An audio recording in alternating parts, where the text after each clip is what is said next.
Élection à la CTM. Christine Cupit, Bertrand Caruge sur Martinique la Première. Bonsoir et bienvenue dans notre émission politique Cap sur les territoriales. Un débat avec les candidats aux élections de la CTM que j'ai le plaisir d'animer avec Bertrand Caruge. Bonsoir Bertrand. Bonsoir à tous. Bonsoir Christine. Aujourd'hui, nous recevons le deuxième groupe, normalement 7 représentants de liste, mais il en manque un pour le moment. Il s'agit d'Olivier Bérisson de la liste Actec-Ilti-Matinic. Le premier groupe était avec nous mardi, souvenez-vous, et je rappelle que ces groupes ont été constitués après un tirage au sort réalisé et filmé dans nos locaux. Bertrand, nous présentons nos invités. Oui, nous commençons par la liste Alliance Matinic, représentée cet après-midi par Serge Letchimy. Bonsoir. Bonsoir et bonsoir à toute la Martinique.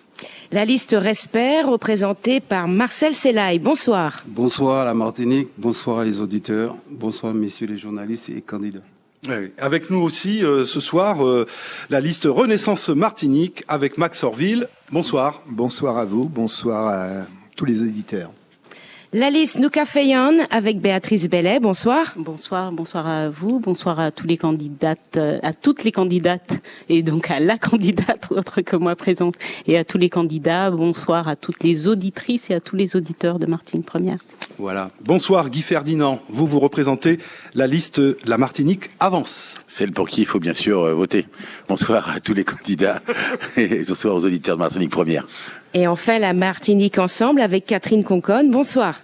Bonsoir à vous deux, les journalistes, mais également à tous mes compatriotes présents sur le plateau et ceux qui nous écoutent. Alors avant de vous donner la parole, avant de donner la parole aux candidats présents, écoutons d'abord ce qu'attend la population de la nouvelle équipe qui prendra les rênes. Moi, c'est qu'ils agissent plus, qu'ils s'entendent entre eux déjà, qu'ils parlent le même langage et qu'ils travaillent pour la Martinique et qu'ils s'entendent comme des êtres civilisés. C'est pas ce à quoi j'ai assisté depuis 5 ans. Et puis après, pour les dossiers, il y a l'éducation, il y a le fait que les jeunes, nos forces vives soient à l'extérieur, il faut les faire revenir, les inciter à rester pour limiter ce vieillissement de la population. Et je pense qu'effectivement qu'il faudrait qu'ils travaillent sur la jeunesse parce qu'elle est vraiment en dérive et puis qu'effectivement que nous prenons conscience de ce qui nous arrive en ce moment pour que tous les élus se mettent main dans la main pour travailler et qu'ils ne s'arrachent pas comme ça. Ne pas laisser les partis prendre le dessus, ni à droite ni à gauche, que nous soyons soudés dans ce pays. Une meilleure gouvernance et puis qui travaille pour le bien-être du pays. De côté, on dit des choses et puis derrière, on ne les réalise pas. Quels sont les dossiers qui seront urgents à réaliser?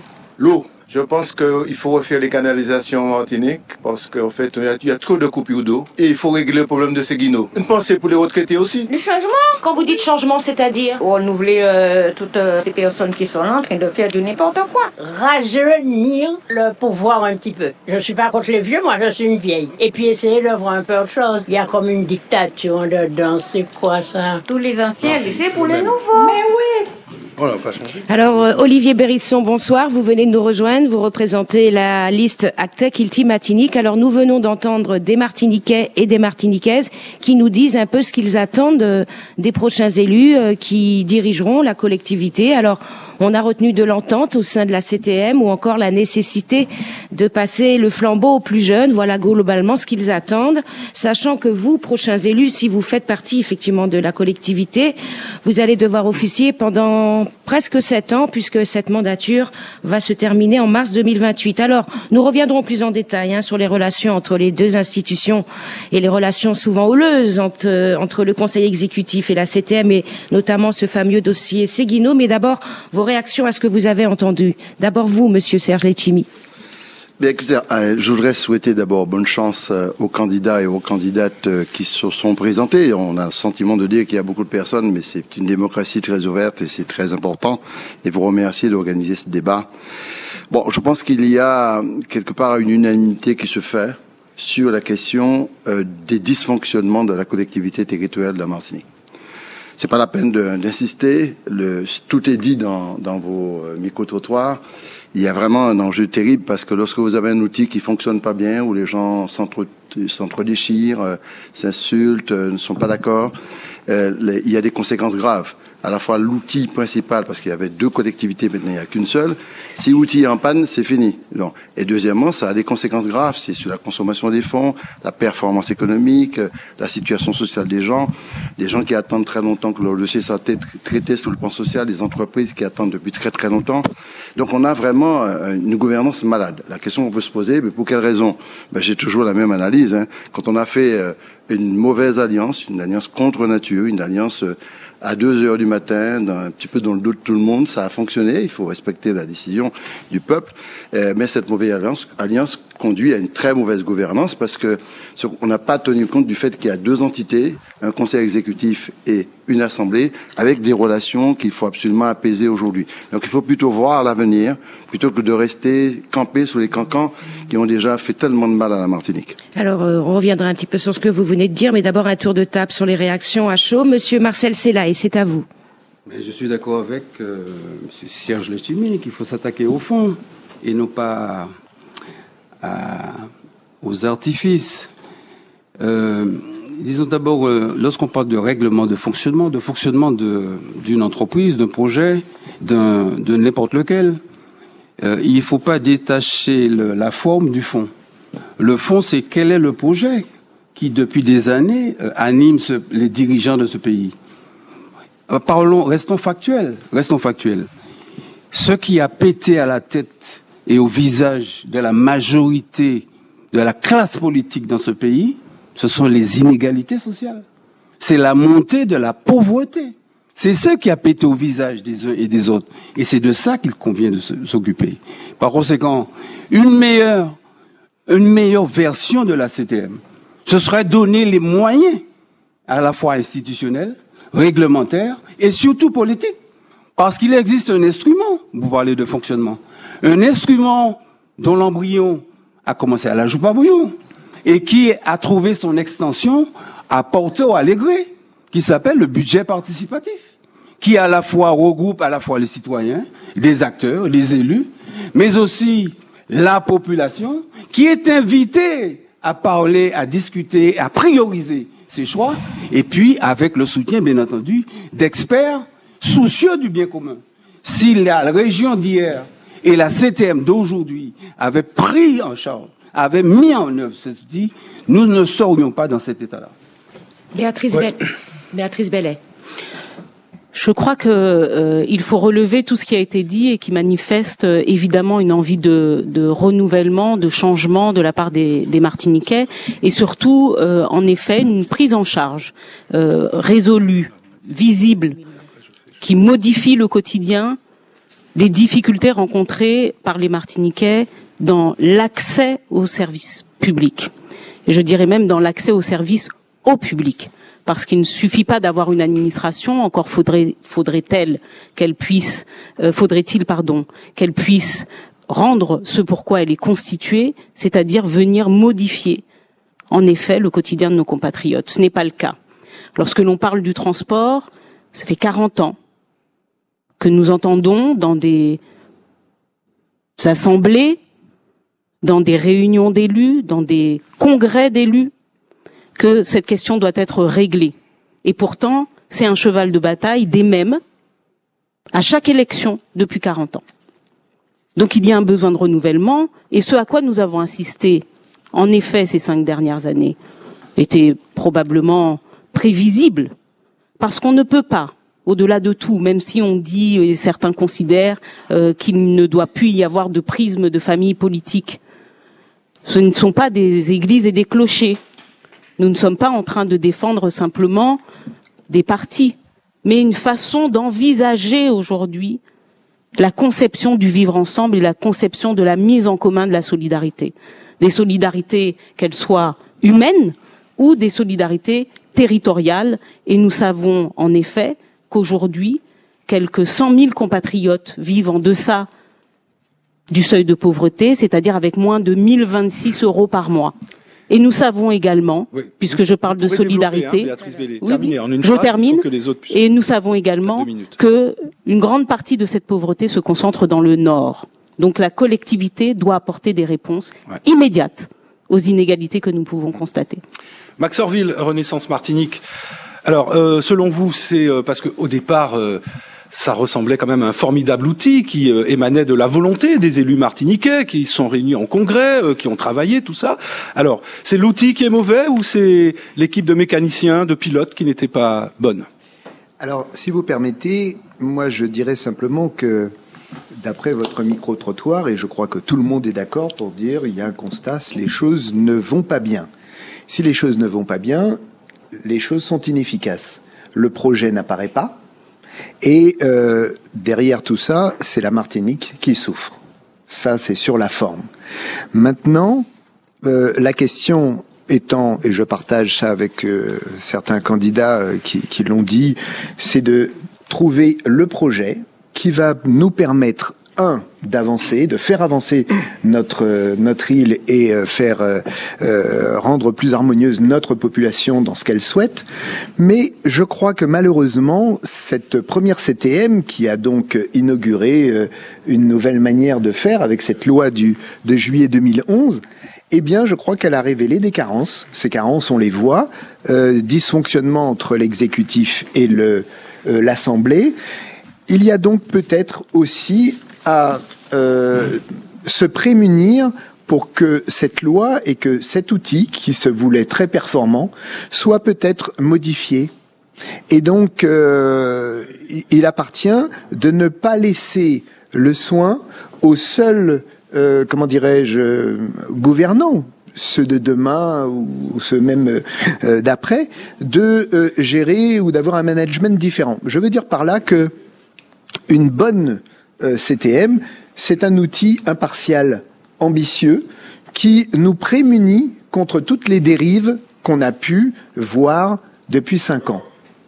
Dispute entre membres de la même majorité, mais pourtant tout le monde s'en contente, puisque je n'ai pas vu de démission de membres de la majorité, je n'ai pas constaté de vrais désaccords.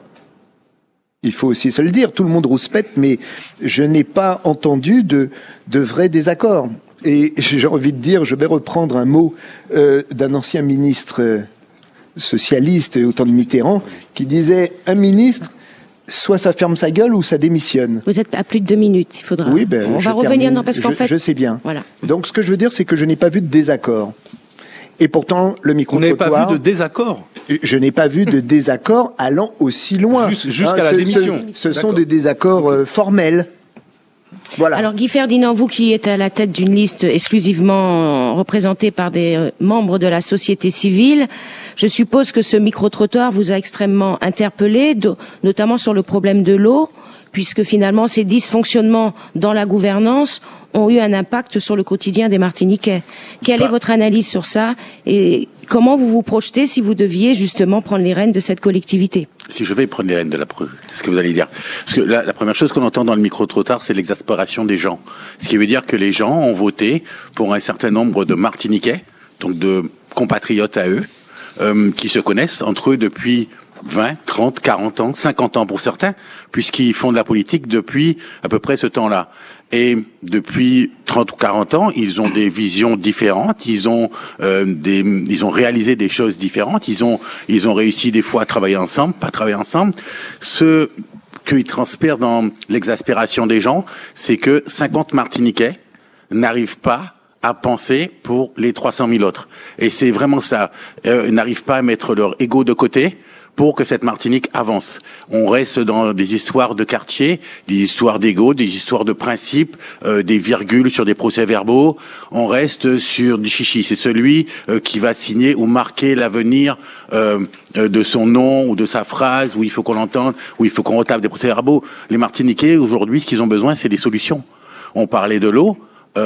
On sait très bien que même si on règle le problème de Séguineau, le problème de l'eau, on va mettre 6-8 ans à le régler. C'est clair. Qui est une compétence d'ailleurs des comités d'agglomération. C'est la compétence directe de la CTM, même si elle doit s'en mêler. La CTM, bien sûr, c'est un des partenaires qui doit travailler au dossier de l'eau. Mais voilà, c'est pas une compétence directe de la CTM. La façon dont a été la distribution de l'eau courante. La façon dont a été pensée la CTM, aujourd'hui, c'est le papa et la maman de tout Martiniquais. Martiniquais. C'est ça, c'est comme ça qu'elle avait été pensée par les politiques à l'époque. On faisait une entité, voilà, pour regrouper tout le monde, pour que ça aille mieux. Je reviens sur le problème de l'eau. Tout le monde se plaint de l'eau. Plus personne n'a des citernes.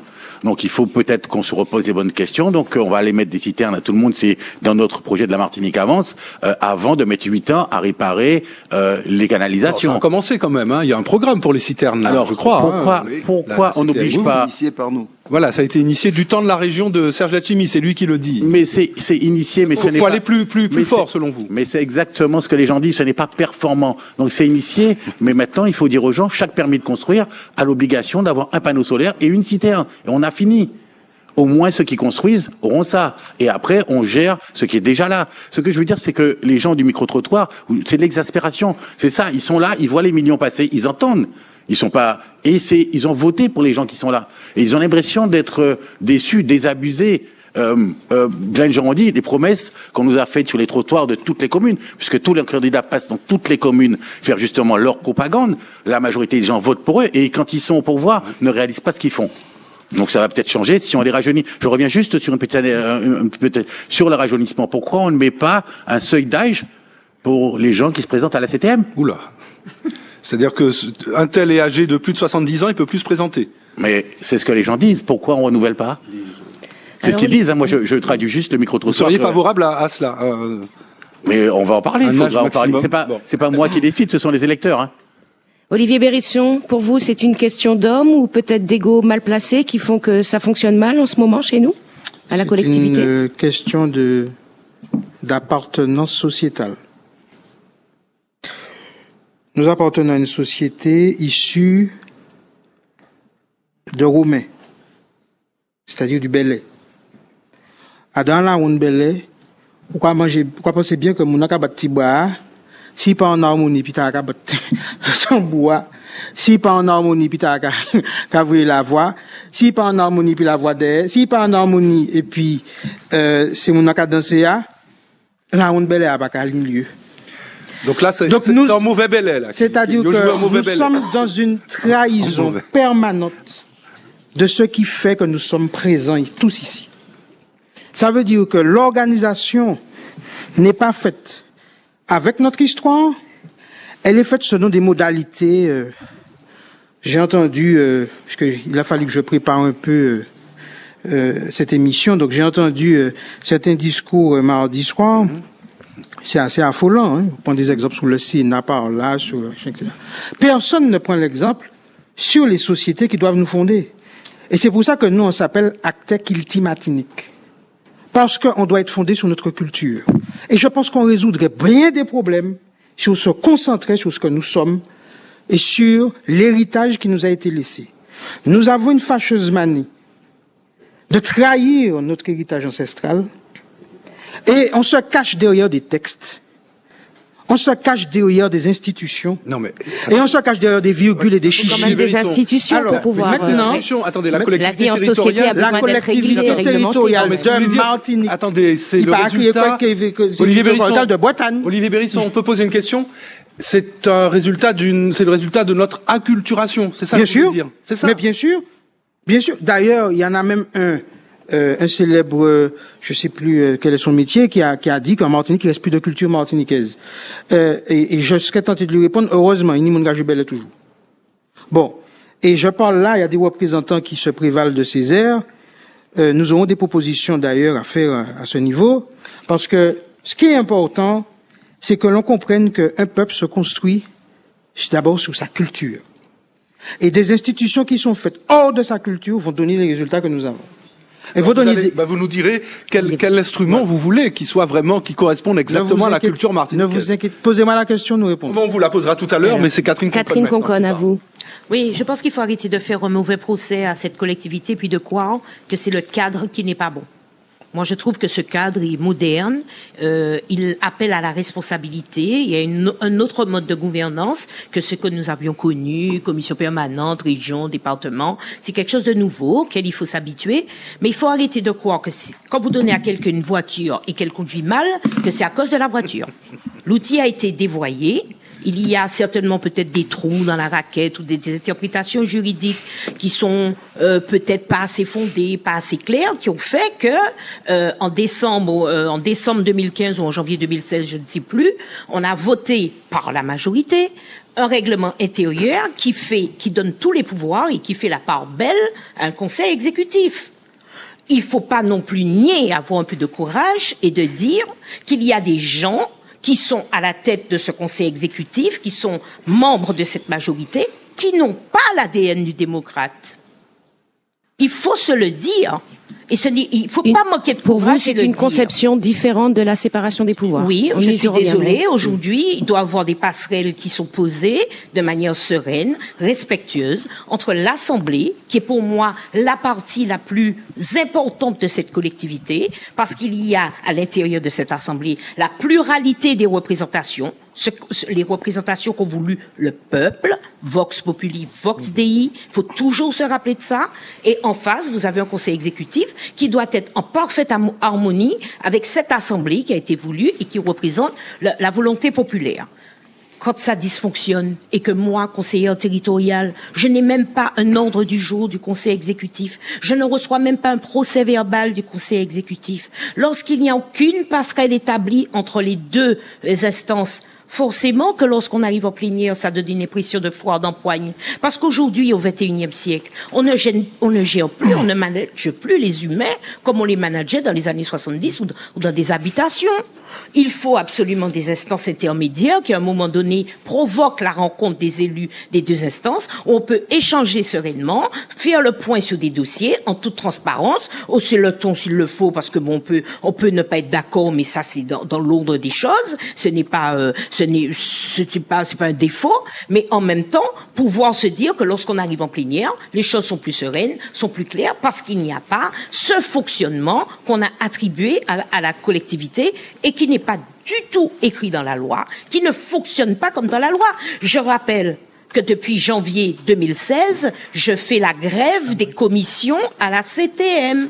Je ne peux plus continuer à fréquenter une collectivité qui me fait venir en commission juste pour donner un avis favorable sur des avis favorables qui ont déjà été donnés à l'orée des plénières. Donc revenons à un fonctionnement démocratique, normale, respectueuse de la volonté populaire, et là vous verrez que les choses vont mieux fonctionner. Mais un représentant de la majorité sortante mardi dernier expliquait justement que les textes ont été respectés, que la démocratie a été respectée, que le président du Conseil exécutif n'a violé aucun texte de loi.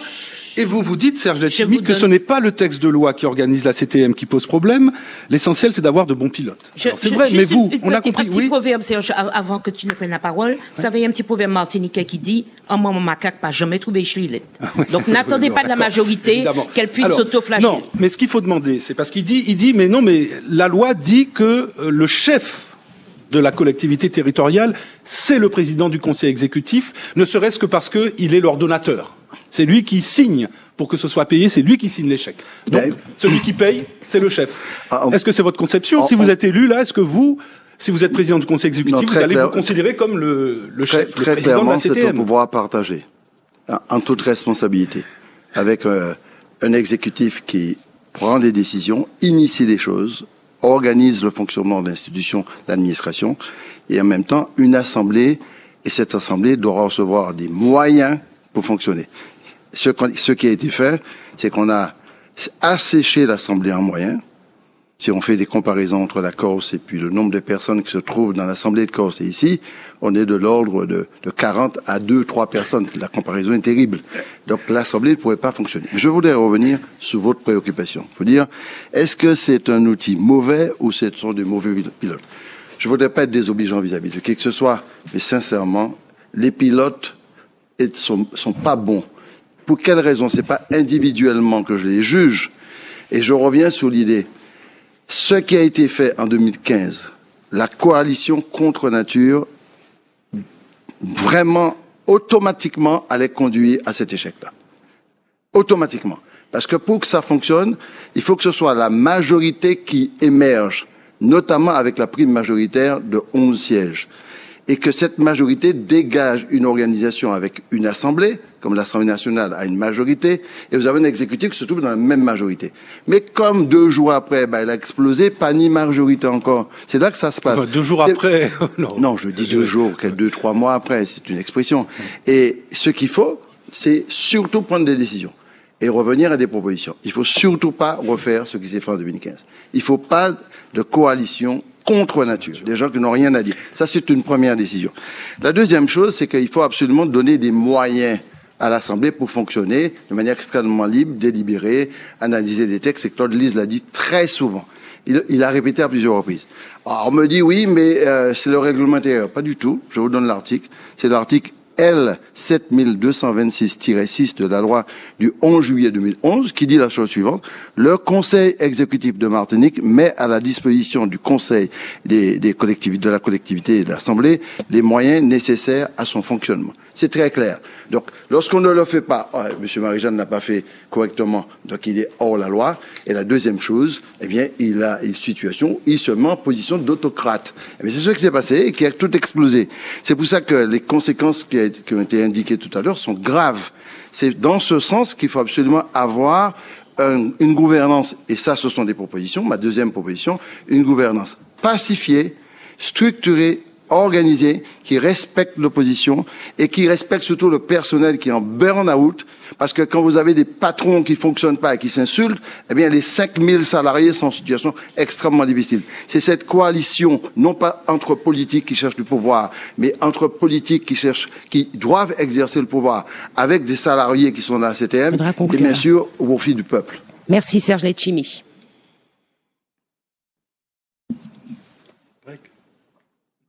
Bon, apparemment, elles pas.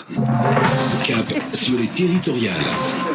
Le fonctionnement de la CTM et les relations entre le Conseil exécutif et l'Assemblée, c'est le thème de notre débat cet après-midi. Les relations, vous l'avez entendu, ont souvent été tendues au sein de la collectivité, au point d'aboutir à des scissions, des ruptures, notamment dans le camp du Grand Assemblée. Écoutons à ce sujet le président de l'Assemblée sortant.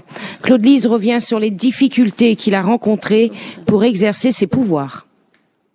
L'actuel président du conseil exécutif de la CTM n'a pas respecté les engagements qu'il avait pris concernant le mode d'exercice du pouvoir. Jamais je ne serais entré dans une alliance qui consiste à être dans l'allégeance à un guide suprême.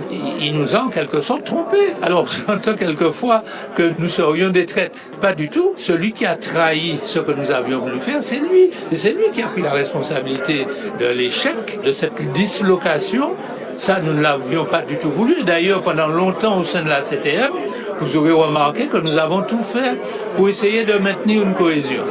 Ça n'a pas été possible parce que manifestement, on s'est rendu compte qu'il y a 2 conceptions, mais tout à fait différentes de l'exercice du pouvoir. Or, c'est important, l'exercice du pouvoir. On peut avoir le meilleur programme politique, les meilleurs objectifs. Si on n'a pas une conception de l'exercice du pouvoir qui permet la bonne mise en œuvre des politiques publiques, eh bien, on ne peut pas réussir parce que un seul homme ou un petit groupe d'hommes ne peuvent pas eux seuls tout concevoir et tout diriger. Ce n'est pas possible. Il faut que l'on soit dans une gestion horizontale, une gestion où on délègue, où l'on fait appel à l'intelligence collective, où l'on co-construit. Et la CTM ayant été conçue comme un système avec séparation du pouvoir exécutif du pouvoir délibératif. Ces 2 pouvoirs doivent non pas s'opposer, mais co-construire, mais dans un contrôle que le délibératif doit avoir sur l'exécutif et une impulsion que doit donner l'exécutif, mais l'exécutif doit en plus chercher à bénéficier de toute l'intelligence collective de l'Assemblée. Alors Béatrice Bellet, on va commencer avec vous. Votre liste est la seule. Non, là on choisit. Votre liste est la seule, finalement, à s'être présentée comme un binôme, constitué par vous-même et Daniel Robin.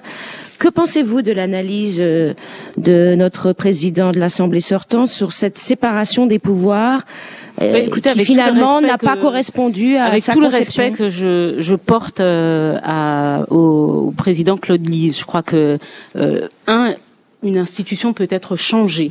La réglementation peut être changée si on constate qu'il y a des choses qui ne vont pas.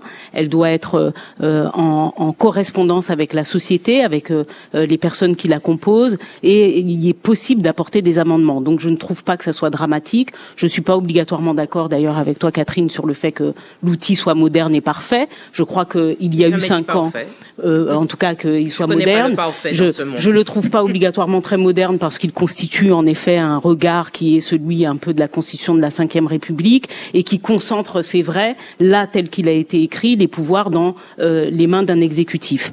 Je dirais également que l'essentiel porte sur les personnes qui la composent. Et il faut s'interroger, là j'entends le président Claude Dize le dire, et porter l'idée de la concentration des pouvoirs dans les mains de seules personnes ou d'un petit groupe de personnes. Moi je m'interroge aujourd'hui, en toute sincérité je m'interroge, notamment quand je vois les listes de certaines personnes qui sont autour de moi, et là je te parle à toi Serge, je me demande aujourd'hui quel est l'objectif de faire des écuries de maires qui ont déjà des responsabilités en ville, des communautés d'agglos, et auxquelles aujourd'hui on veut faire aspirer la responsabilité majoritaire également de la CTM. Alors, on va peut-être parler demain économie, on aura l'occasion d'avoir des débats. Mais évidemment, du pouvoir, là, selon vous ? On se plaint d'un monopole économique en Martinique et nous sommes prêts à instituer des monopoles politiques en Martinique. Il va falloir s'interroger sur ça, sur cette concentration et sur ces écuries qui sont montées et qui ne permettent pas obligatoirement justement la représentation démocratique. Sur ce qui est de l'outil, je pense qu'il dépend de façon résolue des personnes qui l'utilisent. Et en effet, si vous ne savez pas conduire, on aura beau vous donner une voiture la plus automatique que vous voulez, malheureusement, vous n'aurez pas les réflexes pour pouvoir la gérer. Et ça dépend aussi de votre caractère. Il y a des personnes qui conduisent lentement, d'autres un peu plus vite. Et puis il y a des personnes, c'est vrai, qui peuvent être aussi un peu dépassées.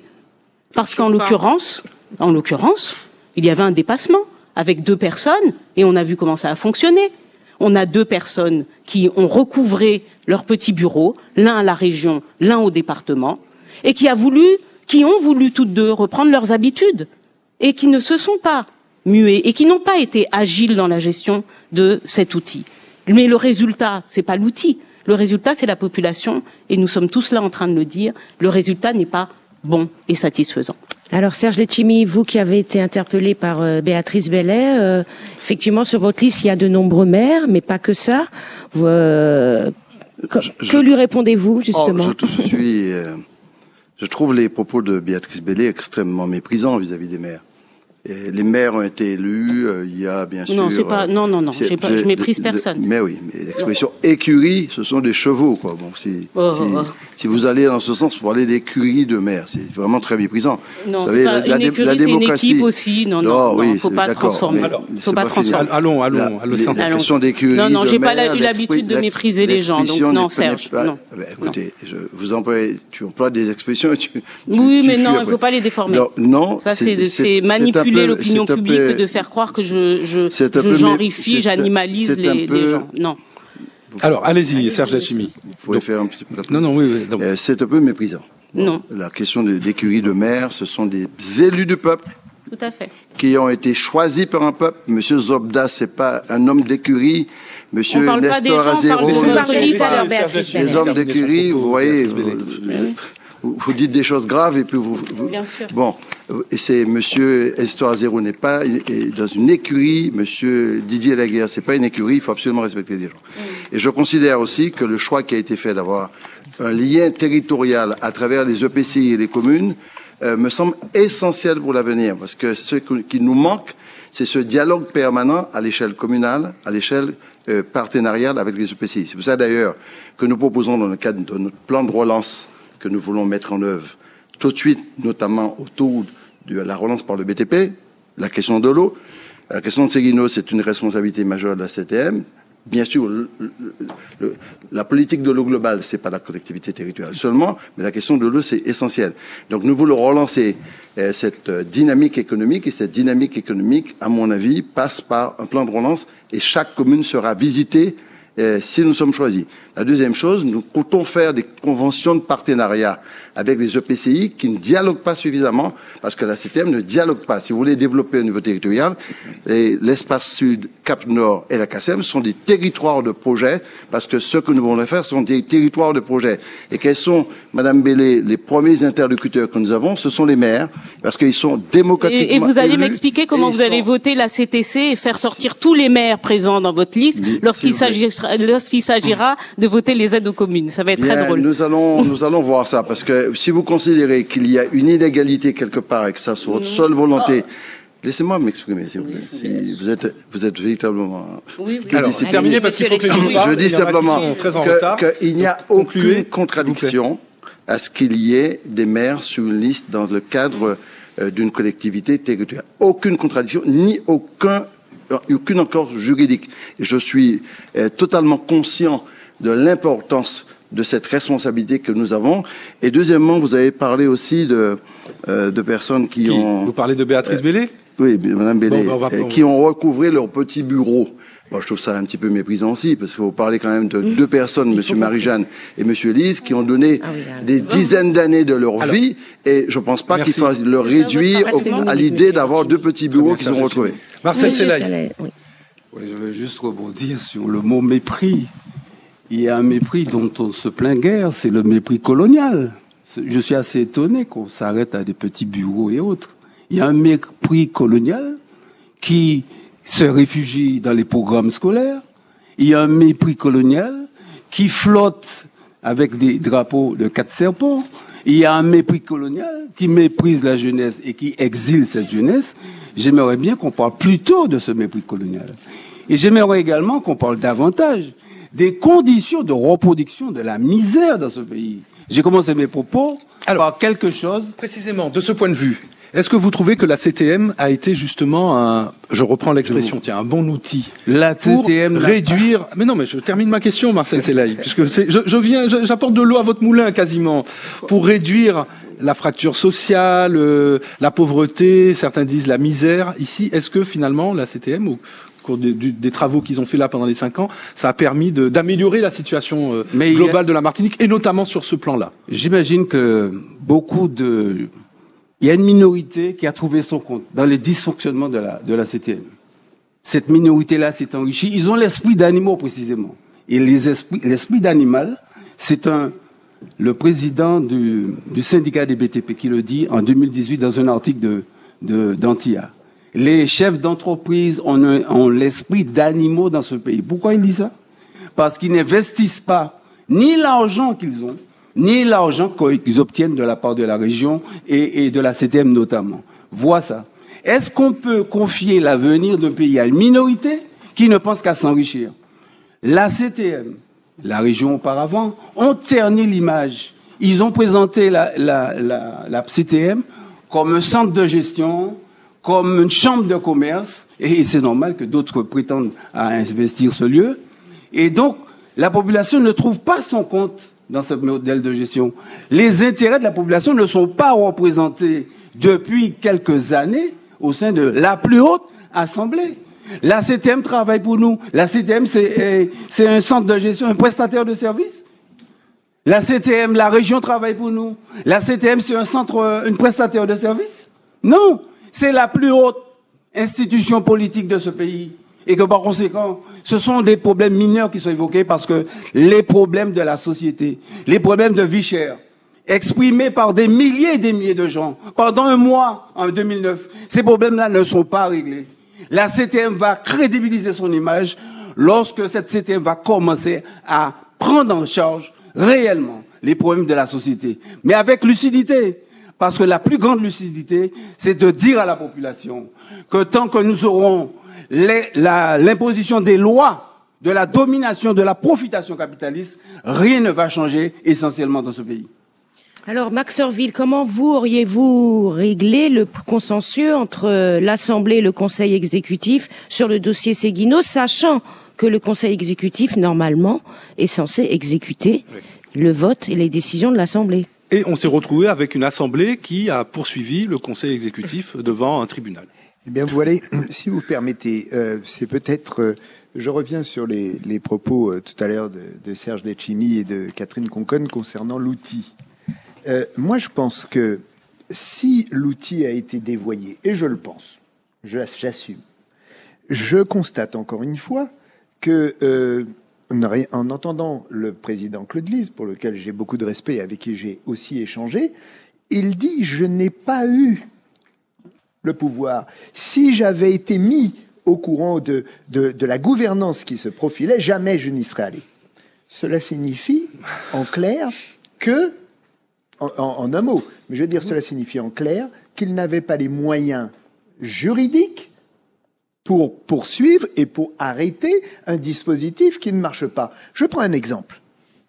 Pour l'affaire Séguineau, il y a eu un groupe, je crois, initié même de la majorité, qui avait envisagé un recours pour excès de pouvoir, parce que l'Assemblée avait pris une position contraire au Conseil exécutif. Vous avez trouvé une réponse à ça, même juridique? Rien. Ce qui a permis au débat de mardi soir d'entendre M. Marison dire « mais c'est une assemblée délibérante, ça donne des avis, je suis dans la légalité ». Donc ce que je veux dire, c'est que on voit bien, et c'est ce que je veux dire ce soir, on voit bien que cette loi imparfaite doit être modifiée par la loi. Parce que, encore une fois... Donc c'est le cadre législatif, le cadre qui n'est pas adapté? Si demain, j'accède à la CTM, j'aurai une autre gouvernance plus vertueuse. Peut-être Monsieur Letchimy, Madame Conconne, Monsieur Ferdinand, Madame Bellet, bref, Monsieur Selaï et Monsieur Bérisson. Donc ce que je veux dire, c'est qu'on ne peut pas laisser à un individu le soin d'interpréter une loi à sa manière. Et c'est bien pour moi, je suis un adepte de Montesquieu, je crois qu'il faut avoir des barrières. Parce que, j'ai l'habitude de le dire, le pouvoir absolu corrompt absolument. Donc nous sommes arrivés à une situation où aujourd'hui, le président de l'Assemblée vous dit « je vois, mais je ne peux rien faire ». Donc je crois que l'outil, la CTM, doit être modifié.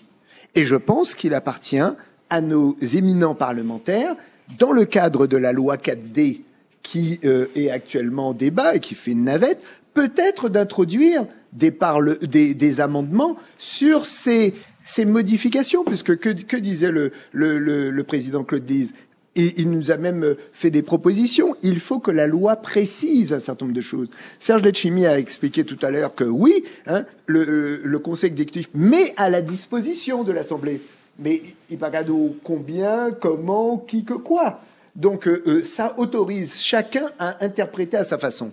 Donc il faudra de toute façon la modifier. Et je finis pour... Qu'est-ce qu'on veut? C'est un outil performant.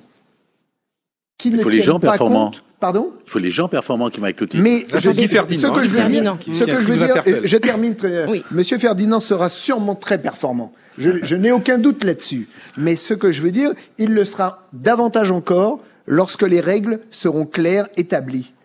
Pas d'interprétation. Parce que même avec un outil, vous avez une Ferrari, si vous ne savez pas la conduire, vous êtes nul. Bon, mais si, en tout cas, si vous avez une voiture et vous ne savez pas la démarrer, etc., ou que vous l'utilisez mal, eh bien, vous serez en excès de vitesse. Voilà. Guy Ferdinand, alors, quelle est votre conception, vous, justement, de la gouvernance citoyenne, peut-être, puisque vous vous revendiquez d'une liste citoyenne. Une gouvernance qui soit martiniquaise et dans laquelle on met l'intérêt des Martiniquais. Alors, vous dites une gouvernance martiniquaise. Oui. Pourquoi celle-là, elle n'était pas martiniquaise? Qui soit intelligente. Non, mais celle qui a précédé, je peux terminer. Oui, non, mais je vous demande pourquoi vous dites. Non, il n'y a aucun problème. Je vais vous expliquer. Monsieur Lise découvre aujourd'hui qui est Alfred Marie-Jeanne. Ça fait 40 ans qu'ils pratiquent de la politique ensemble. 50. On a eu exactement les mêmes rapports entre les départements et la région pendant combien d'années? Quels que soient les gens qui soient à la tête du département et à la tête de la région. Donc quand on me dit aujourd'hui que les gens qui vont arriver à la CTM ont fait des progrès, je suis un petit peu sceptique. Parce que quand on est chef, et quand on a voté, quand on sort en tête des élections, quand on est chef, on montre qu'on est chef. Donc on explique aux autres que c'est nous le chef et qu'on fait le programme que le chef a décidé pour que son nom reste dans l'histoire martiniquaise. À aucun moment, ces gens-là ne se sont dit que c'est les Martiniquais qui gèrent. À aucun moment, ils se sont préoccupés de la Martinique. Donc on revient dans un débat d'ego. Quand on a fait la CTM, on a réuni les deux pouvoirs justement pour avoir une assemblée où on a tout ce qui concerne la Martinique. Malgré ça, on a trouvé les mêmes personnes qui étaient d'un côté ou de l'autre, on les remet ensemble en espérant que ça va marcher. Ça n'a pas de sens. Donc les électeurs sont comme d'habitude confiants parce qu'ils ont des têtes de liste et qu'on vote pour ceux qui ont voté pour le maire, etc., pour les plus sympas et ceux qui vont faire le plus de choses. Et on revient à votre micro-trottoir où ils sont déçus de leurs promesses. On va pas faire une alchimie à la fin. Ouais. Je termine juste. À la fin mais vous pouvez terminer. Vous avez encore un peu de temps de parole. Et ce que je veux dire, c'est qu'il nous reste une demi-heure d'émission et qu'on va passer un petit peu aux propositions aussi, hein, parce que là, on fait le bilan, on observe. Je vous demandais, vous, quelle est votre conception de la gouvernance? Mais la gouvernance, il faut déjà qu'on se dise tous, là, autour de la table, qu'on travaille pour les Martiniquais et pas pour laisser un nom dans l'histoire. C'est ça l'important. Et aujourd'hui, on va pas me dire, il y a 14 listes au départ, les alliances qu'il y a eu la dernière fois, on va avoir sensiblement les mêmes cette fois-ci. Donc on va se retrouver avec le même problème. Alors les gens ont grandi un petit peu, ils ont passé 5 ans, donc on aura peut-être un petit peu plus de latitude, mais le résultat sera le même, sauf effectivement s'ils votent pour nous et qu'on est l'élu au premier tour. Là, ça va être beaucoup plus simple. Comme on ne sait pas faire, on mettra des gens qui savent faire à notre place.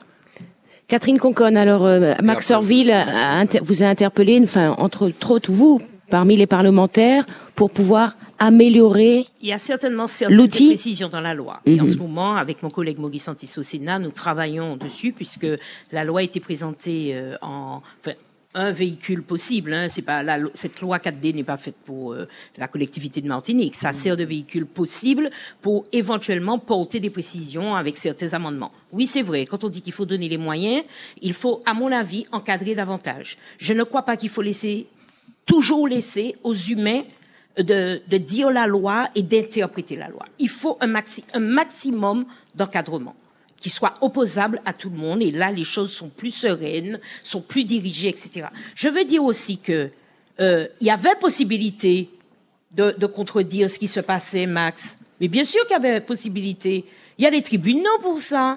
Il y a le tribunal administratif et tout. Mais lorsqu'on est dans une majorité, mi-figue, mi-raisin, que c'est grâce à moi que tu as été élu, c'est moi qui t'ai mis sur ma liste, c'est grâce à moi que on a collé des listes en deuxième tour et que tu as pu être vice-président, etc. Tout le monde se tient à carreau. Les choses ne sont pas claires et tout le monde doit à tout le monde. Donc c'est un peu normal qu'il y ait un peu de difficulté à franchir la ligne rouge et à dire « j'irai tuer le père ». Donc il faut être très clair quand on fait de la politique, avoir des intentions qui sont claires et surtout être totalement net avec sa conscience. Cet exemple de cette première mandature, j'ai envie de dire, je vais parler de gros accidents de l'histoire. C'est un gros accident de l'histoire. Et il ne faut pas faire porter uniquement au cadre institutionnel tous les torts de la création. Il faut aussi que les élus, quand on arrive à ce genre de pouvoir, qu'on puisse se remettre en cause. Et je suis d'accord avec Guy qui disait, c'est le peuple qui nous met là. On travaille pour lui. C'est lui qui nous a donné, dans le cadre d'une démocratie représentative, délégation pour faire à sa place. Donc il faut toujours se ramener à ce niveau-là, très humblement, et puis dire, c'est pas moi qui l'a, hein, c'est le peuple-là qui l'a. Toujours. Et toujours se remettre en cause tous les jours pour revenir à des choses qui soient dans la proximité, qui fassent écho auprès de ceux qui nous ont mis en place. Mais il y avait moyen de porter plainte. Vous savez, le système français n'est peut-être pas le meilleur, mais il y a quand même aujourd'hui un encadrement, un arsenal juridique qui permet, ne serait-ce qu'un citoyen, de pouvoir faire des recours quand les choses ne fonctionnent pas. Il y avait moyen de faire recours, y compris de faire sauter le conseil exécutif. Mais pour cela, il faut être au clair avec sa conscience, ne devoir à personne son élection ou sa vie politique, et deuxièmement, ne pas non plus être assis, les fesses entre deux chaises en permanence, je fais pas. Il faut du courage pour faire de la politique. Voilà. Alors, Olivier Bérisson, vous allez avoir la parole, mais Marcel Selaï, vous sembliez vouloir réagir aux propos de Guy Ferdinand ? Oui. Mais alors, allez-y, pas trop longtemps. L'histoire de servir la Martinique, non, je pense que il y a un déni de la réalité. Restons factuels. Cette société est divisée en classes sociales. Il y a des intérêts divergents qui traversent cette société. Les salariés de Martinique Première ne sont pas les dirigeants de cette société. Les salariés de cette société sont dans un rapport de subordination à leurs dirigeants, n'est-ce pas?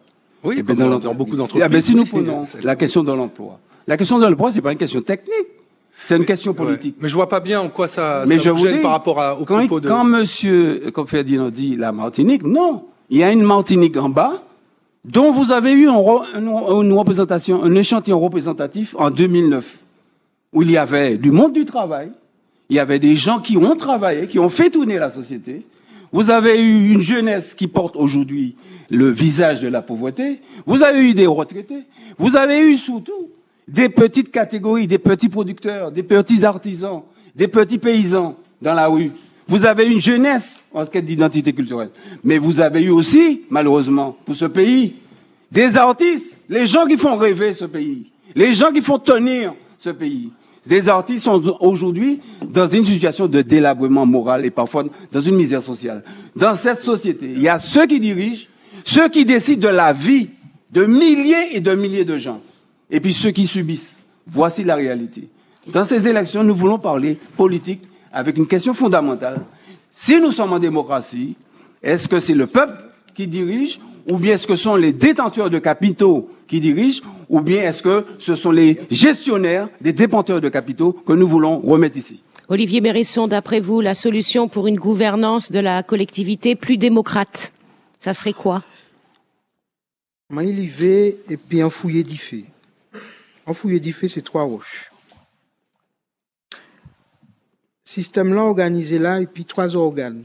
Il y a une assemblée, un conseil exécutif et puis le conseil économique, social, environnemental, organe de consultation. Le CSM. Exactement. En fait, Macari prend bagaille culturel là. Nous ka battre pour nous considérer que nous qu'on a dans la famille. Papa, maman, ish. Si ouais, papa et puis maman pas vivre dans les mêmes toits, c'est pas en famille. Donc déjà dans la proposition nous ka bien ouais que faut que président de l'Assemblée et puis président du conseil exécutif là à dans le même lieu. Parce que je ne pas au stade de proposition parce que ça pas une idée quand là qui pas intéressé nous.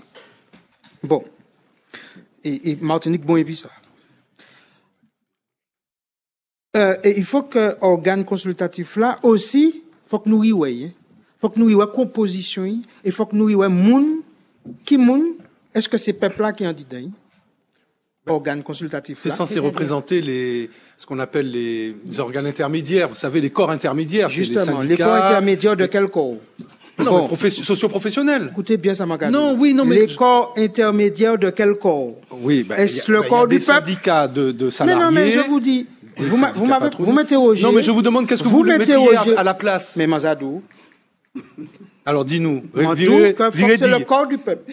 Bon, et m'a développé ultérieurement, parce que m'a pas mis en longtemps. Non, mais c'est pas ça. Mais on essaie de savoir ce que vous voulez exactement, Olivier Bérisson. Je veux absolument que le conseil vous voudriez qu'il soit constitué de citoyens, de citoyennes. Là, c'est ça. Ce que vous ne comprenez pas, ce que les gens ont du mal à comprendre, c'est que on se cache derrière des outils techniques, législatifs, loi 4D, bientôt 5D, 6D, 7D. C'est pas ça, là. C'est pas ce que je vous demande. Écoutez bien ça. Écoutez bien. Posez question, on va faire réponse. Bon. Alors, donc, vous n'allez pas faire ma pensée. Je ne suis pas en subordination. J'essaie de préciser, de vous faire préciser votre pensée. C'est pas la même chose. Mais je la précise. Mais voilà. Ma précision ne vous convient pas. Mais si, je vous demande qui vous mettez à la place des syndicats au sein du CSM. Vous verrez. Ah, vous ne savez pas? Non, ça c'est une interprétation. Je sais, nous savons, nous y travaillons. Mais vous ne dites pas encore. Quand il dit le corps du peuple, ça a un sens pour lui et pour nous aussi. Ça a un sens. Voilà. Ça veut dire que si le... Pas moi, non, mais c'est bien que M. Letchimy, il subodore déjà ce que je veux dire. Voilà. Donc, ce que je veux dire... Donc les syndicats, tout ça, c'est pas le corps. Ça veut dire... Écoutez bien ce que je vous dis. Non, mais je pose des questions. Monsieur Marcel Sela, il dit très clairement, et je suis d'accord avec lui sur ce point, il faut que le peuple, qui dirige. Donc aujourd'hui, il y a la possibilité dans un conseil consultatif de revoir les personnes qui composent ce conseil consultatif. Donc, à nous de savoir si c'est encore un établissement ou un élitisme qui est encore là, ou si c'est encore le peuple. Ah bon. Bon. Alors, maintenant, et je répète que nous avons, nous, une position très claire. Nous organisons la société martiniquaise telle qu'elle est organisée depuis son avènement depuis Romé, la famille martiniquaise s'est enfouillée du fait, 3 roches. Là, les organes sont organisés en fait 3 composantes, exactement comme AKM, exactement comme le rouge, vert, noir, 3 couleurs. Ce que je veux dire, c'est ça.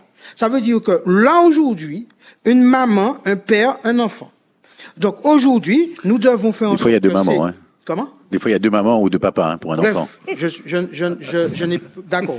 Une famille. Bon. Donc, ce que je suis en train de dire, c'est que nous avons là, nous sommes dans un schéma où si les gens ne sont pas capables de travailler ensemble et de vivre exactement, là, ils prendre une décision, il ne peut pas nier qui est au-dessus de l'autre, ils peuvent faire ensemble. Et c'est pas une question d'institution, ça. Quel que soit le cadre institutionnel, si les gens veulent travailler ensemble, ils le feront. S'ils ne veulent pas travailler ensemble, ils vont trouver des excuses qui seront les moyens qui n'ont pas été donnés, qui seront la mauvaise alliance. D'ailleurs, on n'aime pas ce mot-là. Parce que alliance, c'est synonyme de divorce déjà. Wow. Donc, ce que je veux dire, c'est que ce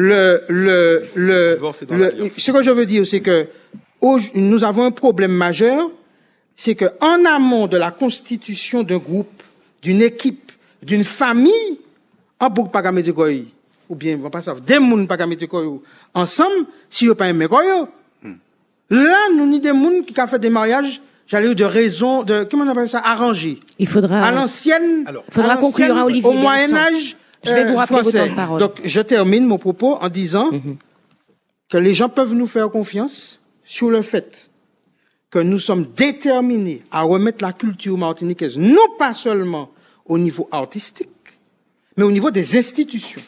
Ça veut dire que nous devons diriger la CTM telle que la culture martiniquaise vit depuis son avènement. Olivier Bérisson, en 30 secondes, une réponse à cette question. Vous vous présentez là aux élections de la CTM. Si je suis là. Oui, vous êtes là. Donc vous êtes toujours pour la démocratie représentative quand même. Vous estimez, c'est-à-dire parce que dans l'élection, c'est le peuple qui délègue un certain nombre de représentants pour agir en principe en son nom. Est-ce que ce principe-là, vous êtes d'accord avec ça? Vous parlez à un monsieur qui a vu de ses propres yeux des élus, par exemple, lorsque je défendais le dossier de la démocratie représentative. Lorsque je défendais le dossier du crash, j'ai vu des gens en Europe sortir dehors, prendre leur téléphone, recevoir un coup de téléphone de Nestlé, parce qu'il vous reste plus de temps, pour retourner dans l'Assemblée pour prendre une décision. Ça veut dire qu'aujourd'hui, le principe démocratique n'est pas une garantie que l'élu travaillera pour le peuple. Il peut travailler pour bien d'autres intérêts, et d'ailleurs, nous en sommes la preuve aujourd'hui. Olivier Bérisson, votre compteur s'est même arrêté parce que vous avez dépassé les 8 minutes. Je suis désolée. Alors, Guy Ferdinand, 5 minutes 02. Max Orville, 6 minutes 26. Béatrice Bellet, 5,24. Serge Lessimi, 7,51. Catherine Conconne, 6,09. Marcel Selaï, 6,11. Voilà. Donc, on va passer avec vous, Béatrice Bellet. Alors, votre conception et votre vision, votre projet pour la gouvernance de la prochaine mandature de la collectivité. Nouka Fayon l'a exprimé par sa nature même. Toutes les fois d'ailleurs nous pouvons en parler, le démontrer, nous le faisons, et en l'occurrence avec Daniel Robin, nous avons porté définitivement, résolument, le principe selon lequel cette institution qu'est la CTM est une institution bicéphale, à minima. Elle est constituée d'une assemblée, mais en tout cas, pour ce qui concerne les présidences, il y a 2 présidences, celle de l'Assemblée et celle du Conseil exécutif. Ce que ça augure également, et nous l'avons dit, tout à l'heure j'ai parlé, et même si monsieur Letchimy veut revenir dessus, sur des expressions qui sont des expressions courantes de la langue que nous utilisons, en tout cas majoritairement ici la langue française, oui, il faut qu'un certain nombre de personnes se retrouvent à côté pour pouvoir discuter, pour pouvoir avoir probablement la nature de relations qui soit plus apaisée. En étant distants, il ne nous semble pas possible, obligatoirement, de pouvoir répondre tel qu'on doit y répondre au projet martiniquais. Et c'est pour ça que nous avons discuté longuement, d'ailleurs, de notre vision de cette gouvernance, que nous disions par exemple que si nous devions être en poste, ce serait dans des bureaux qui seraient mitoyens, parce qu'il faut rapidement lorsqu'il y a un nœud, pouvoir le desserrer, le défaire et résoudre les difficultés. Et puis redonner évidemment son sens, tout le monde le dit ici, à cette démocratie et cette représentation du peuple. Alors elle se fait évidemment par les personnes qui sont mises sur une liste, qui doivent représenter le corps martiniquais, parce qu'il y a différentes personnes, il y a des jeunes, des moins jeunes, des plus anciens, des personnes en activité, des agriculteurs, des chômeurs, et tous ces prismes, et je dirais même l'altérité, c'est-à-dire les différences, nous permettent de construire des projets qui répondent aux sollicitations des Martiniquais. Il faut que nous arrêtions d'être hors sol. La Martinique est en difficulté, elle est en difficulté surtout parce que nous n'apportons pas les réponses qui sont de nature à changer la vie des Martiniquais. Guy Ferdinand, la gouvernance, comment vous la voyez? La gouvernance, je rejoins Béatrice Bellé sur une chose, c'est que effectivement l'hôtel de région a assez de place pour accueillir tout le monde. Et je pense que ça serait beaucoup plus intelligent de rapprocher les gens, ça leur permettrait de se côtoyer et de se connaître un petit peu mieux. Mais le fait ne changera pas, puisque 80% des gens qui sont sur les listes, c'est des gens qui étaient déjà à l'Assemblée. Donc je ne vois pas comment on va arriver à un quelconque accord ou à une nouvelle gouvernance si on reprend les mêmes.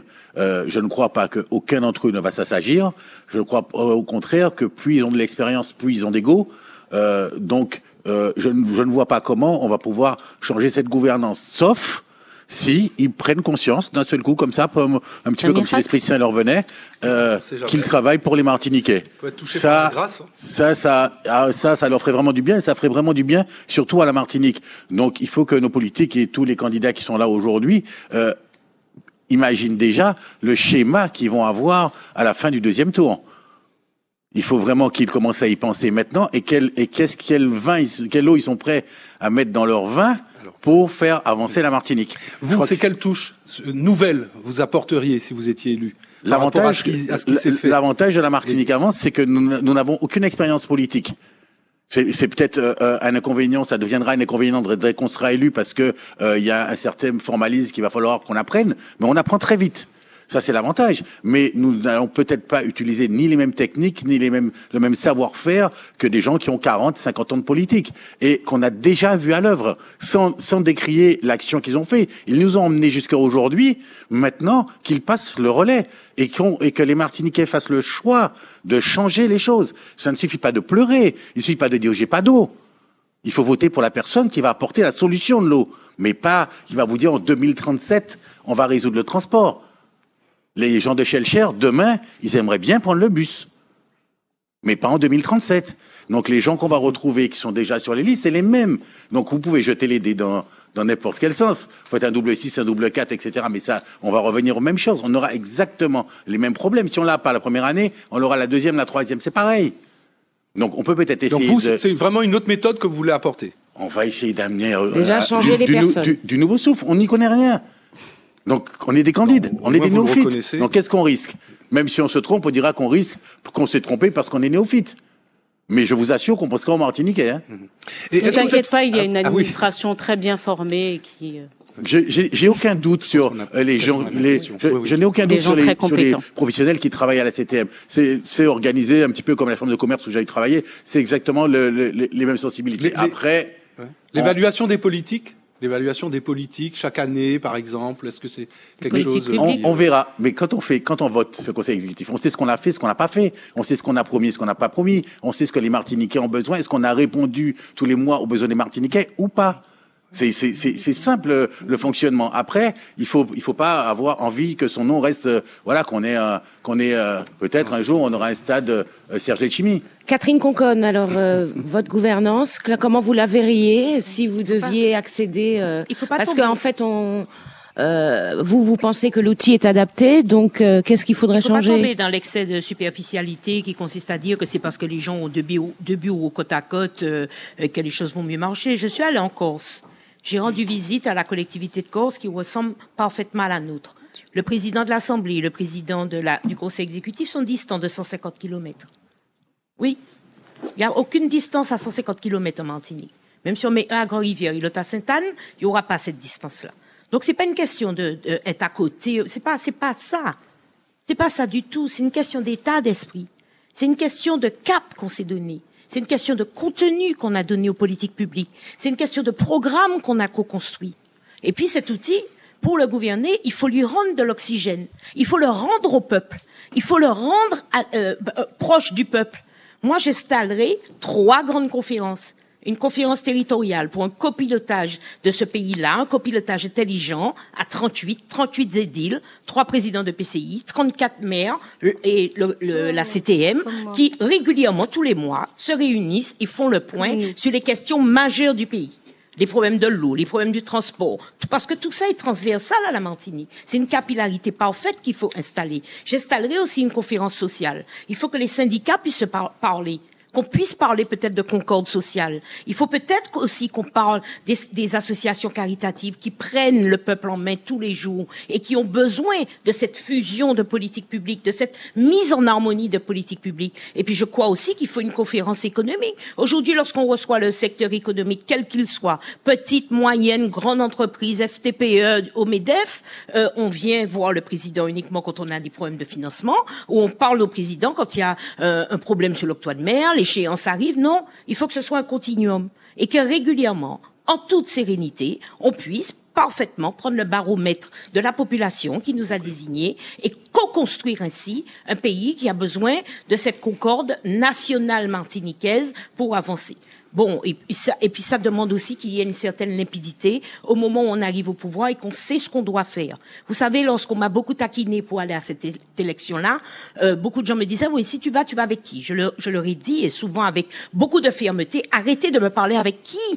Commencez par me demander qu'est-ce qu'on veut y faire. Voilà. C'est pas une question d'alliance en premier. Merci. Le plus important aujourd'hui, c'est de savoir avec une feuille blanche ou bien une feuille grise qu'on va, mais avec une trajectoire écrite et parfaitement cohérente. Max Orville, c'est à vous. Oui, eh bien, sur cette gouvernance, je rejoins un certain nombre de toute façon, on a tous fait un petit peu le même constat. Mais nous mettons, nous, la solidarité comme point premier pour régler la question du développement économique, d'avoir une alternative à la pauvreté, à la précarité, à tous les problèmes que nous rencontrons. Nous pensons effectivement qu'il convient d'être ensemble. Et notre peuple, notre pays, est malheureusement divisé, fracturé en lui-même. Donc je ne suis pas adepte de la pensée unique. Et je pense au contraire que si tout le monde pense la même chose, c'est que personne ne pense rien. Donc je n'ai pas peur de la diversité et de l'échange. Donc ça, il faut le construire et il faut le mettre en œuvre. Ce que j'ai reproché, un des aspects que j'ai reproché à la gouvernance sortante, c'est d'avoir un conseil exécutif monocolore, monochrome. Et je considère que l'opposition doit participer à ce conseil exécutif et avoir des missions donc et des secteurs. Donc intégrer l'opposition, c'est parce qu'elle représente déjà une part de la Martinique, donc il n'est pas question de se dire d'un côté il y a la majorité qui pense et qui réfléchit et l'opposition qui a tort parce qu'elle est l'opposition. Eh bien non, c'est déjà donc une manière de réconcilier et de mettre tout le monde en situation. Alors après, bien évidemment, il y a la question du chômage qui dénature et que nous comparons, nous, à l'esclavage moderne. Parce que c'est le chômage qui nous détruit des familles. C'est le chômage qui entraîne peut-être certains dans la violence. C'est le chômage qui est la cause un petit peu de tous les maux. Donc il faudra penser également le temps, bien évidemment les urgences. La question de l'eau, on l'a dit, et ça ne doit pas prendre 25 ans. Il faut penser aux Martiniquais, mais surtout, je voudrais... Peut-être que c'est la formation dans laquelle je suis, installer aussi un temps long. Quelqu'un qui sera chargé de pouvoir penser le temps long de la Martinique. La Martinique, dans 20 ans, qu'est-ce qui se passera? Avoir une vision. Marcel Selaï, d'abord vous, parce que vous êtes à 6 minutes 12 maintenant. Vos propositions pour la future gouvernance de la Très rapidement sur l'eau, parce que ça a été évoqué. Je pense que la nouvelle CTM donnerait une bien meilleure version d'elle-même si elle prenait le relais ou s'inscrivait dans le mouvement de remunicipalisation. c'est-à-dire d'expulsion des multinationales qui font la pluie et le beau temps dans le monde. Et nous avons une multinationale ici qui fait la pluie et le beau temps. Donc la question de l'eau, c'est pas seulement la réparation des tuyaux. La question de l'eau, c'est une question politique.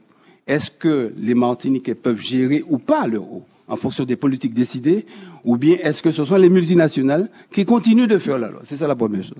La deuxième chose, pour conclure, et ça correspond à notre projet, je veux dire très solennellement ce que j'ai déjà dit ici, parce qu'il y a beaucoup de rêves qu'on aventure à cette population qui n'y croit pas. La population ne croit plus en l'existence de crocodiles végétariens. La population ne croit plus en l'existence de chiens qui miaulent. La population ne croit plus en des chats qui aboient. Nous voulons dire quoi? Nous voulons dire que nous n'allons pas faire de co-concussion, pas de co-concussion avec le MEDEF, pas de co-construction avec la CCIM. Les critères sous lesquels nous voulons être évalués, les critères sous lesquels nous voulons que nos propositions soient évaluées, ce ne sont pas les critères de la Chambre régionale des comptes. Ce ne sont pas les critères de Maastricht, ce sont les critères d'utilité sociale, les critères de faisabilité.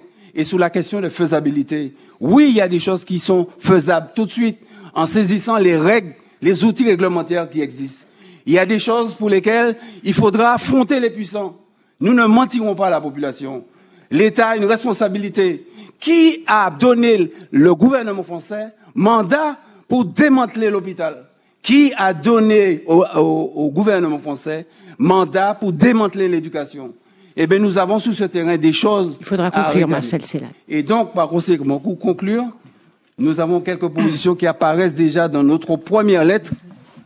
Et nous disons, si nous voulons nous rapprocher de l'idéal démocratique dans ce pays, les meilleures règles, le meilleur outil, c'est le budget participatif qui a fait ses preuves, notamment dans une grande ville qui s'appelle Porto Alegre.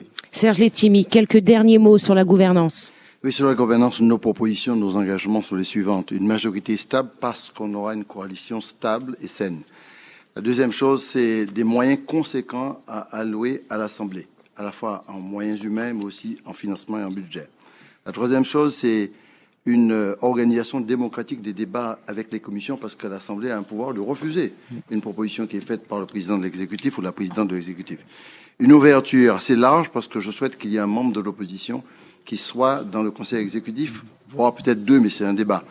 Je souhaite aussi que certaines commissions soient dirigées par l'opposition, et nous voulons mettre un contrat de partenariat sur pied avec les EPCI, parce que nous considérons qu'il faut absolument que la CTM soit au service de la population et pas au service d'un pouvoir. Il faut se rapprocher de la population. Il faut, en toute humilité, répondre aux besoins du peuple et ne pas construire une espèce d'autocratie personnelle. Et puis, nous considérons aussi qu'il faut absolument que la participation citoyenne soit au rendez-vous. Un conseil citoyen territorialisé par le PCI, des conseils consultatifs des usages, notamment l'eau, l'électricité, un conseil des aînés, un conseil des jeunes, et une plénière des institutions de démocratie participative. Il y a une instance qui n'a jamais été réunie ici, c'est le CATP, la Conférence territoriale de l'action publique, qui a été réunie 12 fois en Guadeloupe, 0 fois en Martinique. Donc il faut absolument aller vers une démocratie participative, parce que la CTM ne pourra pas tout faire seule dans son coin. Voilà, on va conclure. Alors avec la question qu'on a posée aux candidats mardi aussi, puisque le 22 mai arrive, c'est samedi. Est-ce que vous considérez, somme toute, qu'il est normal que la CTM, bon, il y a des municipalités qui le font évidemment, mais enfin voilà, que la CTM consacre un budget conséquent à marquer cette date du 22 mai. Serge Letchimy, à vous. Quelques mots, hein, il ne s'agit pas de s'étendre. Mais bien entendu, un budget conséquent, comme la ville de Fort-de-France a initié à travers Césaire tout le combat avec la statue de Coco René Corail, il faut absolument un budget conséquent. Il faut même aller plus loin. Je pense que nous devons construire, j'ai proposé ça dans mon programme, je propose que ce soit dans le parc Aimé Césaire, afin de continuer à cannibaliser la porte du tricentenaire, avoir un lieu, un mémorial de lutte anticoloniale qui soit planté là, de telle sorte qu'on puisse continuer à œuvrer dans ce sens et contribuer à une émancipation par nous-mêmes. Et je pense que M. Bérisson a raison de dire qu'autour de toute institution, autour de tout projet de développement économique, il y a toujours une culture, une identité.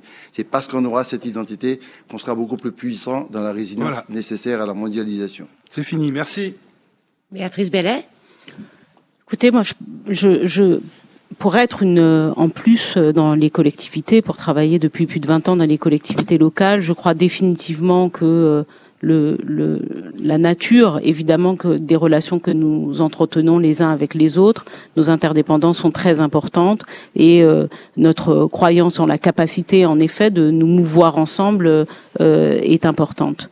Il nous faut aujourd'hui redéfinir les modalités de fonctionnement de cette CTM, mais je crois aussi que nous devons être réalistes, optimistes sur notre capacité à faire mieux, mais certains l'ont dit, peut-être que faire mieux passe également par du renouvellement, parce que les mêmes ne seront peut-être pas en capacité de faire mieux, parce que ils ont déjà montré leur incapacité à faire en tout cas dans des conditions qui soient des conditions pacifiées. Donc nous nous engageons à nous caféyon, à aller en effet sur cette gouvernance dite pacifiée, une gouvernance dans laquelle nous portons aussi l'idée de conférence avec les services de l'État, avec les collectivités locales pour travailler à la proximité et évidemment avec les associations, services sociaux qui œuvrent aujourd'hui et qui sont en difficulté. Il faut conclure.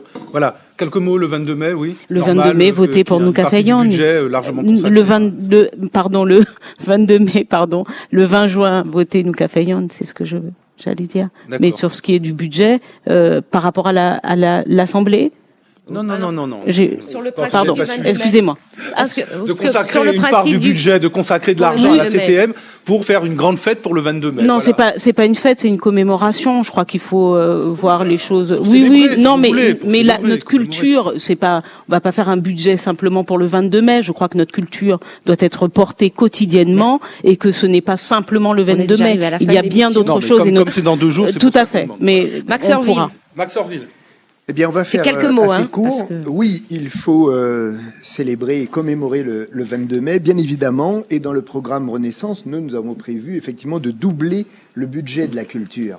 Donc, nous sommes très à l'aise, mais nous ajoutons, et peut-être que c'est là que c'est détonnant, la Martinique, c'est une identité profonde, mais elle n'est pas seule. Donc, nous n'excluons pas, nous accueillons. Ça ne veut pas dire qu'on retire ce qu'on est, mais nous vivons avec plusieurs identités. Et ça, nous y tenons aussi, et nous sommes profondément martiniquais. Et tous ceux qui aiment la Martinique doivent pouvoir s'épanouir dans le respect de ce que nous sommes, de notre identité, mais nous ne rejetons personne. Merci Max Orville. Il faut un max pour la Martinique. Merci Max Orville. Guy Ferdinand. C'est génial, ça. Rapidement, Guy Ferdinand, un budget spécial pour le 22 mai. L'argent de la CTM, c'est l'argent des Martiniquais et qu'ils ont mis pour leurs priorités. Donc, si on trouve que c'est prioritaire de fêter le 22 mai, ils y mettent un budget, oui, mais il faudra le mettre le 23 mai, le 24, le 25, le 26 et jusqu'au 31 décembre pour qu'on soit en cohésion avec ce qu'on fait. Donc, on commémore, c'est très bien. Ça, c'est ce qui s'est passé. Mais on peut aussi en mettre un petit peu pour l'avenir.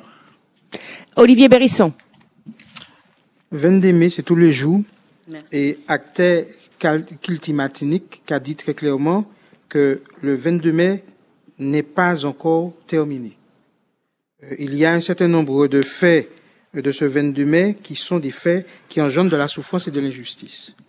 Donc nous sommes pour que nous fassions ce qu'on appelle, pas des commissions à l'Afrique du Sud, mais quelque chose qui permette justement de dégonfler et de mettre en place cet esprit de vérité et de justice. En quelques phrases. En quelques phrases, parce qu'on a déjà dépassé et donc, ça veut dire que le budget du 22 mai sera aussi d'accord pour le 22 mai, mais on doit construire la culture martiniquaise à travers les écoles, et c'est pour ça que nous sommes prêts à accompagner les coopératives qui vont instituer que l'apprentissage du temps de sortie bois. C'est fini. Marcel Selaï. Le 22 mai, juste rappeler que c'est le fruit de lutte antérieure de mouvements ouvriers, de démocrates qui ont institué ce jour. Deuxièmement, et la connaissance doit aussi, à côté de la célébration, nous devons avoir un devoir de connaissance. Et il est important de faire le lien entre ce passé esclavagiste et le président capitaliste. C'est très important parce que beaucoup de gens, y compris parmi beaucoup de candidats ici, ont mis le passé esclavagiste dans une parenthèse. Il faut conclure. Et il n'est pas fermé. Donc, il faut à la fois célébrer sur cette dimension-là, mais il faut également que le peuple martiniquais, la CTM, redemande au gouvernement français de remettre le peuple martiniquais comme peuple et non comme une population dans sa constitution. Marcel Selaï, merci. Catherine Conconne. Oui, je regrette que l'actuelle gouvernance n'ait limité le travail sur la culture qu'à de la commémoration. Donc il faut poursuivre avec le 22 mai. Je rappelle que c'est le combat des années 70, Aimé Césaire qui érige une place du 22 mai, qui restitue cette date et en fait d'ailleurs un jour férié férié, ce qui n'était pas du tout le cas dans les années 70. Donc je ne suis pas du genre à dire que rien n'a été fait avant. Je vois des gens qui ont l'impression qu'ils vont arriver et puis ils vont être la solution à tout. Il y a un travail colossal qui a été fait par tous nos aînés à la Martinique et on ne peut qu'honorer ce travail qui a été fait. Mais je dis que la culture ne peut pas s'arrêter uniquement à de la commémoration. Il faut assurer un revenu aux artistes, il faut pouvoir remettre la culture dans l'éducation martiniquaise et pouvoir aller beaucoup plus loin que simplement commémorer quelques dates. On s'est trop limité à ça sur cette gouvernance. Merci Catherine Conconne, merci à tous les candidats et candidates. Excellente soirée sur la première.